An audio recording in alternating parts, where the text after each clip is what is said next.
young people feel looked down upon by almost every adult in their life, whether it's teachers, even for many people, their parents, different adult leaders in their life. They are desperate for adults to see them for who they are, to recognize potential in them. And so honestly, somebody that's in the public school system with that mentality to help young people to identify their dreams, their passions, the giftings and the talents inside of them. We need people in the public school systems that will help young people talk through these things and figure it out.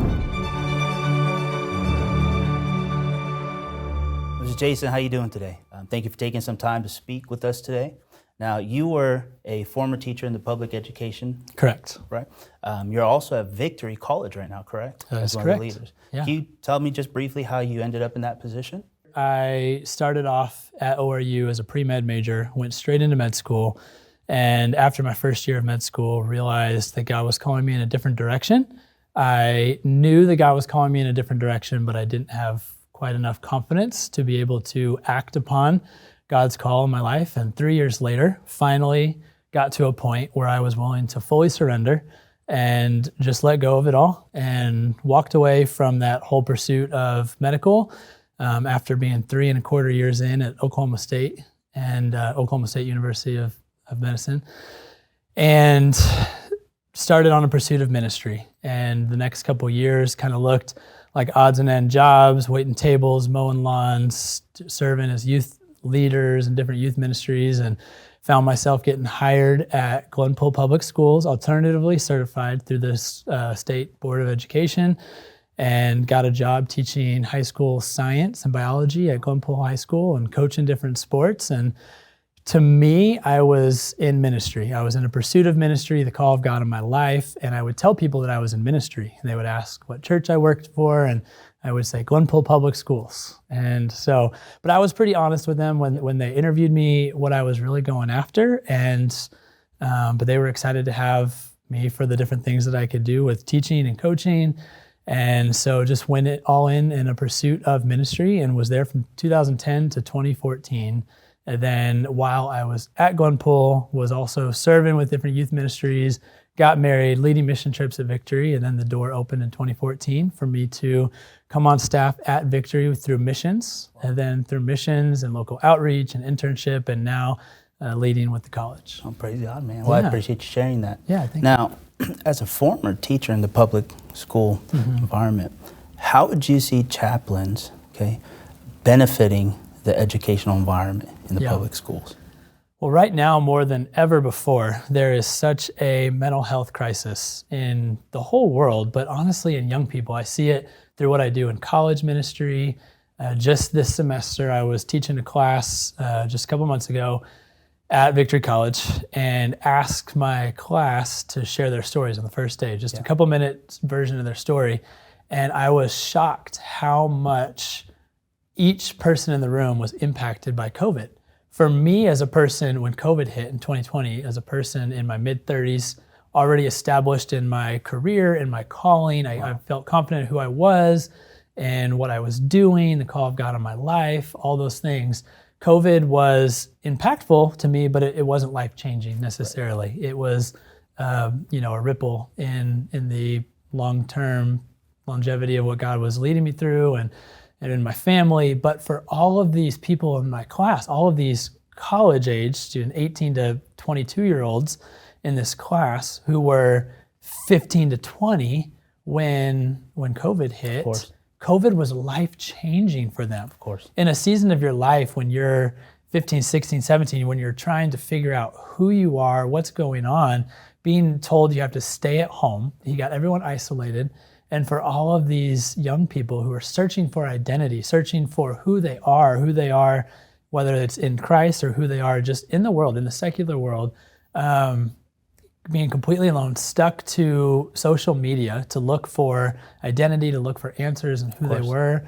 The world was able to come in and do some massive destruction on people's identity, people's understanding of who they are. And young people today are searching like crazy for who they are. What is their identity? Who are they supposed to be? Where do they fit in? Where do they belong? All of those types of things. And most of the time, and what my experience in Gunpowell High School and my experience now in college ministry is that young people feel looked down upon by almost every adult in their life, whether it's teachers, even for many people, their parents, different adult leaders in their life. And when an adult leader can look at young people and see them as adults, see them as completely capable, smart, intelligent, future world leaders, future world changers, and actually recognize them for who they are and their potential, those kids and young people alike will just open up with everything. They are desperate for adults to see them for who they are, to recognize potential in them, not just to see them as someone who can serve my generation and the generation above me. We've done a disservice to young people by looking at them as people that can serve us and our vision, our dreams, instead of us looking to them to how can we serve them? How can we serve their vision? How can we serve their dreams? How can we help them learn and discover who they are? How can we help them come alive with the passions and the dreams inside of them? And so honestly, somebody that's in the public school system with that mentality to help young people identify who they are, to be able to identify their dreams, their passions, their the giftings and the talents inside of them, and help them discover their identity and help them talk through that and be able to wrestle through those tough questions in life right now that is all everyone can talk about in politics and in everything. We need people in the public school systems that will help young people talk through these things and figure it out. Absolutely. Now you mentioned two things here. You mentioned mental health, right, and identity. It's a big thing that this generation, obviously current generation, is dealing with. And they're dealing with more things than previous generations, right? Yeah. Can you tell me a situation where a chaplain could have helped and benefited a student, for example, dealing with some of those issues? Yeah. Well, for me, a story that comes to mind, when I was at Gunpowell, there was a student in one of my classes. His name was Kyle, and this student showed up to my class one day, sat in the front row, and pulled his sleeves up and was sitting there, again, on the front row, and I noticed that he had cut marks all up and down his arms. And so I noticed and asked him to stay after class so I could talk to him. And after class, was able to dive into a conversation with him and recognize that he was going through a lot, really, really terrible home life situation, and was really struggling with depression, suicidal thoughts, and just going through a lot. I was able to kind of talk through some things with him and be able to encourage him, and actually asked him if he wanted me to pray for him, and I did.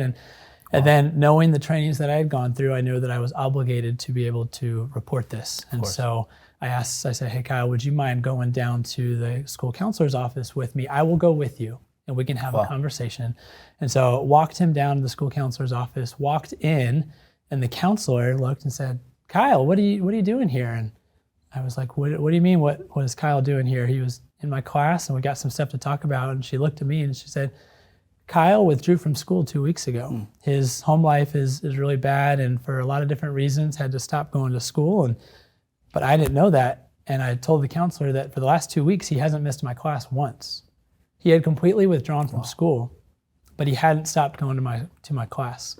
Kyle knew what I stood for. Kyle knew the reason that I was really there was for students, for kids, and really on a mission to be able to try to make a positive impact. And for whatever reason, and I don't know all the details, I mean, I believe that I know the answer, but for whatever reason, he knew that he wanted to keep coming to my class. And I believe, and through even conversations where he even admitted, he just wanted someone to notice him. He just wanted someone to see him. He desperately wanted to be able to communicate, but he didn't have enough courage to be able to speak up and go to a school counselor's office. And so the action that he came and sat in the front row and pulled his sleeves up, I noticed him, was willing to have that conversation with him. And for me, had this type of position been available, I would have jumped on the opportunity to be a school chaplain, to be able to just be present in the school system with these students, to be able to be a safe place for students to be able to talk to, for someone to be able to to come to, and honestly, that's what students are looking for. There's so many students that don't have the courage to speak up, but they're desperate to just be seen. They're desperate to be noticed, to be seen, and to be able to have someone in a safe place that they can talk to. A lot of times the administration and the school counselors represent, if they go to these people and talk about stuff, then it can lead to consequences and a lot of the different stuff, but they desperately want someone they can just talk to. Of course. And so you believe in that position of a chaplain, the students would be very receptive to that. I think one of the biggest challenges in implementing the chaplaincy program in the public schools is the trust barrier between the chaplains and the students. And if a student goes to a chaplain, at what point can they trust that those chaplains are going to be in their best interest versus, they're just as disciplinary? And so that's going to be a fine line that is going to be very important to be able to navigate out through the execution of the chaplaincy program. But if the students can trust them, and I believe with all my heart that will be the agenda of the chaplaincy program, is to be a safe place for the students to be able to talk, then I think it's going to be a game changer in so many students' lives. Yes, of course. Mr. Jason, I want to thank you so much again for coming in, letting me speak to you a little bit and sharing what was on your heart today. Absolutely. Thank you so much. much. It's my honor.